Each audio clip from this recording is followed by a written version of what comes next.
Sa videong ito, makikita ang unti-unting paglapit ng itim na langis sa gilid ng Rojas Boulevard sa Manila Bay.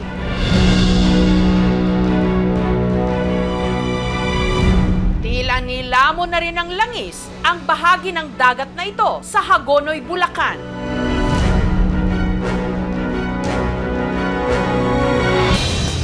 Ang mga namuong langis sa tubig parang maliliit na dikyang palutang-lutang. Ako na malitrato. Oo, lino din. Ang trahedyang ito sa ating karagatan, bunsod ng paglubog at pagsadsad kamakailan ng hindi lang isa, kundi 3 mga sasakyang pandagat sa Bataan. Kaya ngayon may oil spill sa Manila Bay na pinangangambahang lalawak pa kapag hindi agad naagapan.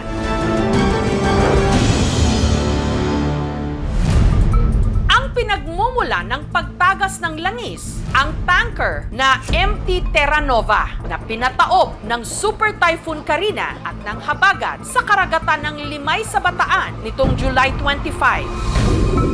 Sinundan nito ng paglubog ng isa pang tanker, ang MTKR Jason Bradley sa may Mariveles naman, dito pa rin sa Bataan, July 27. At ang pangatlong barkong nagkaaberya rin sa Mariveles, ang MV Mirola 1 na pinaghihinalaang sangkot sa oil smuggling. Ang MT Terra Nova, tinatayang may dalang 1.4 million liters ng langis. Ang MTKR Bradley naman, 5,500 liters ng diesel. Ang pinipigilan ngayong tumagas sa Manila Bay. Mataas.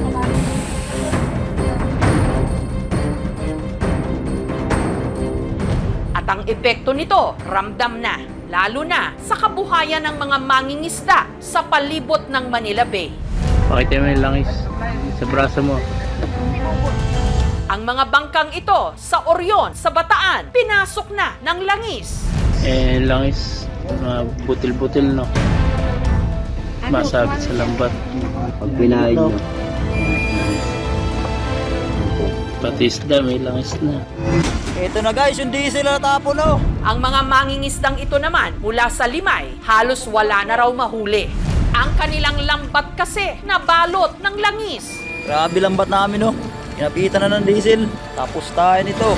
Kaya ang pinaghati-hatian nilang kita nung araw na yon, Ito 150 paghatihan pa namin ni Papa. Ay, tangis kami nito mga mandaragat. ang mga nahuli namang alimasag ng mga tiga-Tanza sa Cavite, hindi na raw mapakinabangan. Yan po yung alimasag. Punong-puno na po ng langis. Sa pinangangambahang paglawak ng epekto ng oil spill sa Manila Bay, paano kaya makakaahon ang mga apektado nating kababayan? Bakit ba kasi pinayagan na makalayag itong mga barkong ito? Tumakas yun, walang paalam yun. 100% na walang kabuhayan yung mga mangisda natin sa Manila Bay. Wala tayo magawa. Alaw talaga.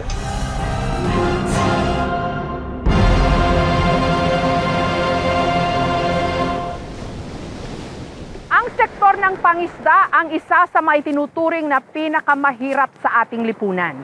Napakaraming suliranin kasing hinaharap ng mga mangingisda at ng kanilang mga pamilya. Masamang panahon, climate change, overfishing o pagkaunti ng mga mahuhuling isda na ngayon madadagdagan pa ng pangamba ng oil spill. Nitong Miyerkules, nagtungo kami sa Tanza, sa Cavite, isa sa mga naunang naapektuhan ng oil spill. Dito sa Barangay Amaya 5, matatanaw at maaamoy agad ang langis. Ito yung mga first signs na nakarating na dito sa bandang ito ng Cavite, yung oil spill, yung oil slick na tinatawag, yung galing dun sa lumubog na barko. Itong lambat na to, galing sa dagat, naanod dito. So, hindi malinaw kung saan ang galing yung lambat. Pero, ayan din, kitang-kita mo yung langis. Ngayon lang ho ba may ganito nangyari dito? Oo, yung nakaraan lang ho, isang araw lang po dito. Pangalawang araw na to dito ngayon. Nag-declare na daw po ng state of calamity dahil ho dito sa oil spill. Ano hong reaction nyo doon? Nababahala po kami ma'am, baka wala na pong mahuli, ganun. Mga isda. Hindi na nga po mabili yung mga isda namin dito eh. Nitong nakaraang linggo lang, isa ang Barangay Amaya 5 sa hinagupit ng pinagsanib na puwersa ng habagat at ng Super Typhoon Karina. Doble ang masamang epekto rito nung bagyo Nasira yung mga bahayan, tapos meron pa ngayon pinangangambahan na oil spill na nandito na nga. Umabot na rito sa kanilang pampang. Doble-doble ho yung epekto sa inyo ng bagyo. Doble-doble po talaga. Marami ho bang bahay nasira dito?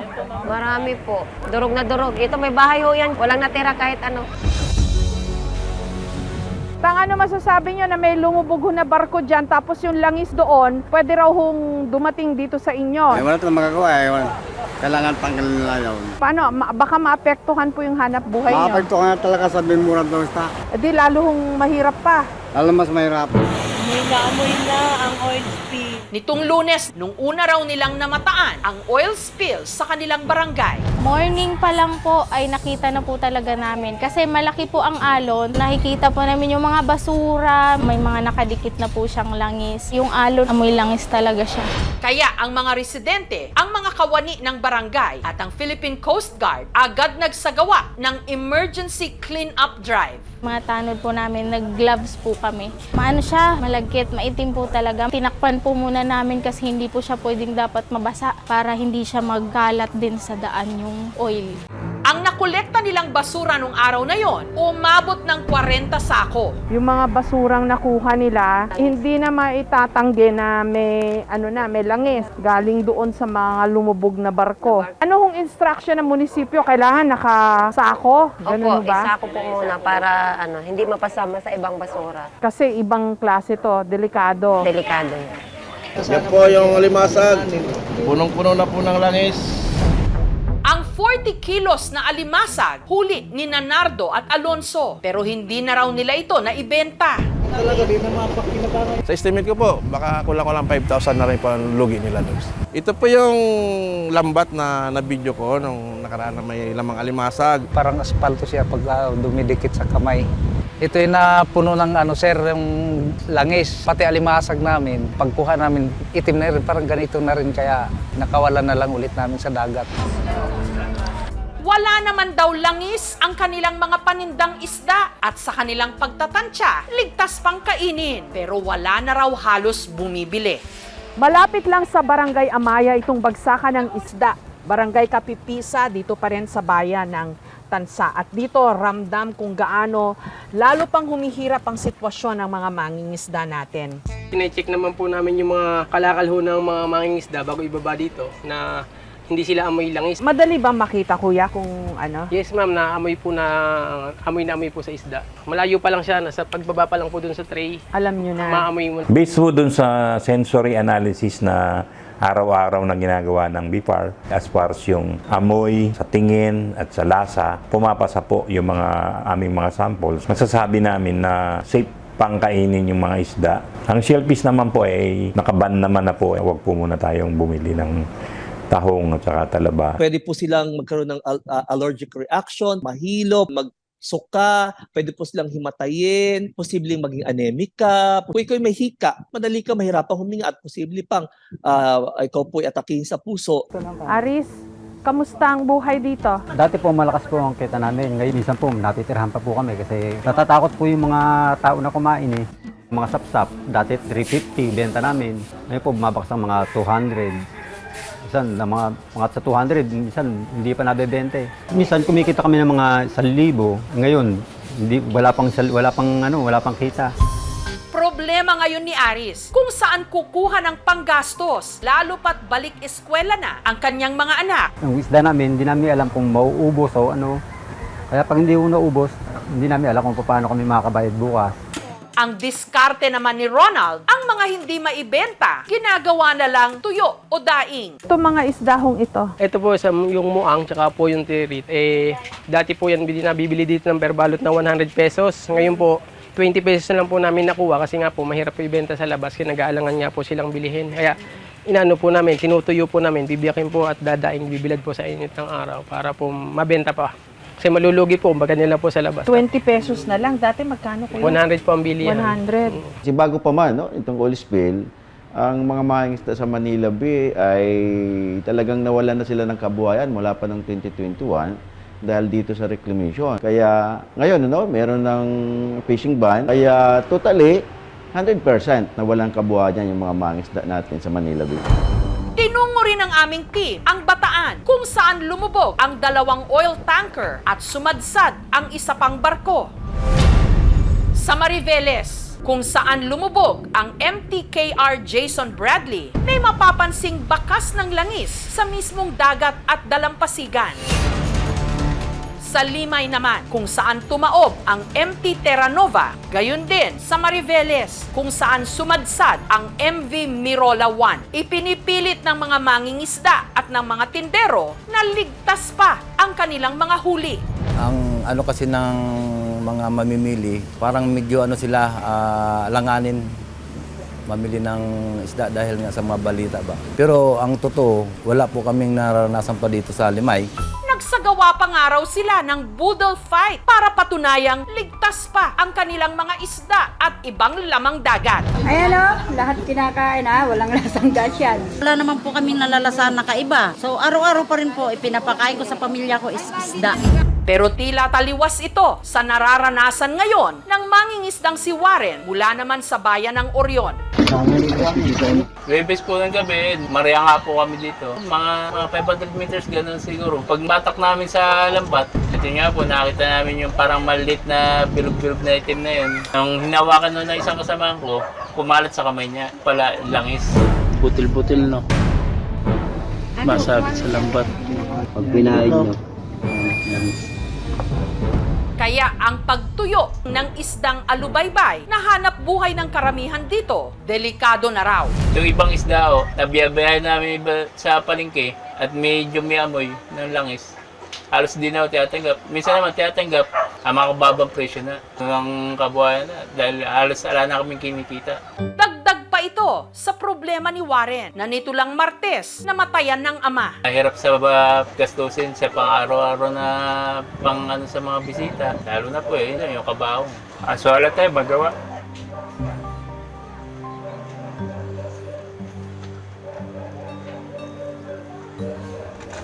Umaga nitong Biyernes, nung may na-recover sa dagat ang mga residente sa barangay ni Warren na 2 drum ng langis na wala ng laman. Namamalakaya kami at tanaw nung kasama ko, pinulot na namin. Amoy langis. Nung hawakan namin, talagang madulas. Nahirapang isang pa sa bangka. Hindi namin masiguro kung saan barto galing to. Ilang mga oil spill na rin ang nangyari sa ating mga karagatan. Pero ngayon lang, halos nagkasabay-sabay ang 3 mga barko na nagkaabirya. At ang 2 pa sa mga ito, maraming laman na langis at diesel. Anong record ba ng Pilipinas, Kevin, pagdating sa pag-respond sa ganitong mga sakuna? Pwede nating balikan yung sa Guimaras. It took more than 3 years para masabing clear na yung sa Guimaras. So dito po sa incident na ito, widespread po yung expected na pagkalat po ng oil. No? We don't know hanggang gaano pa kalawak at kung gaano katagal. Iba-ibang klase no, yung contamination. So pwedeng direct contact with the oil. So pwede siyang dumikit sa scales ng isda or pwede ring malulunok nila yung tubig na may oil. Detrimental yun sa health ng ating isda. Lalo na yung mga filter feeders, yung tulad ng tahong, ng mga talaba. Ayon kay Commandant Gavan ng Philippine Coast Guard, 2 linggo pa bago nila masipsip o masiphon ang mahigit 1 million liters ng langis mula sa Terra Nova. Ang effort po ngayon ay papalitan siya ng steel capping to make it more durable. Yung siphoning will happen not later than 14 days from now. Saka meron na raw kayong mga boom? May boom tayo, mayroon tayong oil skimmer, yung ginagamit na pagkuha ng mga oil sa dagat. At saka yung oil dispersants din. Yung Manila Bay po, malinis na. Wala ka na makita ang halos na any oil sheen. No? Except for a few mga naglandfall, yung mga naunang na-release, very minimal po. At yung mga tauhan natin, in coordination with the local government units, the community, nagkakandak rin po ng coastal cleanup. Ang langis na tulad ng diesel at gasolina, ito ay sinasabing non-persistent oil. So immediately magbe-breakdown yan, mas madali siyang linis. Pero yung mga mas mabibigat na uri ng langis tulad ng bunker oil o crude oil, mas matagal yan. So as of now, Commandant, yung threat ng malawakang oil spill, under control siya. Kontrolado rin naman daw ng Coast Guard at ng iba pang mga ahensya ng gobyerno ang sitwasyon. Gayunman, ang tanong, sino ang dapat managot sa nangyari? Meron ba? Yung panawagan po namin na importante na magkaroon ng immediate na investigation, no, dito po sa pananagot. At lumalabas po dito, yung ilang parties po involved dun sa nakaraang oil spill sa Mindoro ay sila rin po yung involved dito sa pag-charter ng MV Terra Nova. Parehong kumpanya? Yes po, subsidiary po ng San Miguel Corporation po yung yung charter ng MV Terra Nova sa ngayon. At nung nakaraang investigation, sila po ay hindi po na bigyan ng accountability. Kasi ang tanong ho, Commandant, bakit ba kasi pinayagan na makalayag itong mga barkong ito? Alam naman natin yung pag nagsanib puwersa yung habagat at saka yung super typhoon pa po yung Carine. Opo.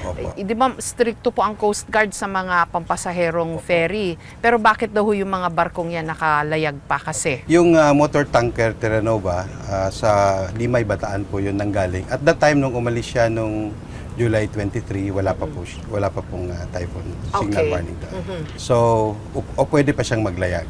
Okay.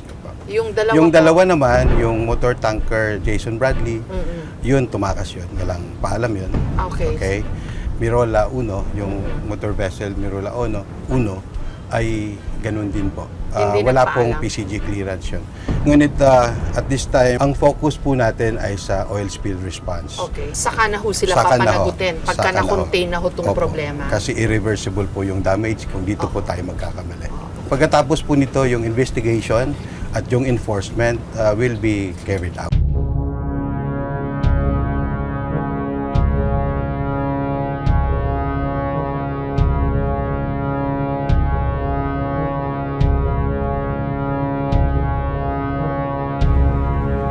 Napakahirap na nga ng buhay ng ating mga mangingisda. Nagka-oil spill pa. Punong-puno na po ng langis. Langis. Butil-butil na po siyang bilog. Pag pinahin nyo. Sana nga, hindi na lumawak pa ang problemang ito sa ating mga karagatan para ang mga kababayan nating dito umaasa at nabubuhay sa problema, hindi tuluyang malunod.